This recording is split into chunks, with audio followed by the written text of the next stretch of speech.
Alors, Marc Surer qui déclare que le Grand Prix du Qatar est douloureux pour les fans allemands qui attendaient plutôt une course au Nürburgring, ou au Hockenheim à la limite. Le Qatar est un circuit qui existe depuis longtemps, la MotoGP y va depuis longtemps également. Ça a du sens de voir la Formule 1 y aller aussi. Surer s'agace que le Qatar ait un contrat à longue durée, tandis que le Grand Prix d'Allemagne continuera vraisemblablement à être absent. C'est douloureux quand il y a une autre course à l'étranger et pas en Allemagne. Le Qatar n'en avait pas besoin, contrairement au Hockenheim et au Nürburgring. Pour les fans allemands de F1, une course en Allemagne serait meilleure. Nous avons des pilotes avec Vettel et Schumacher.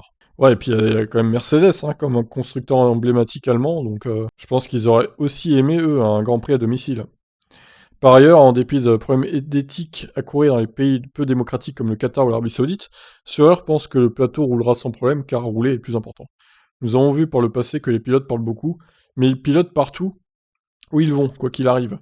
Dès qu'ils s'assoient dans la voiture, ils sont des pilotes de course et tout cela n'a plus d'importance.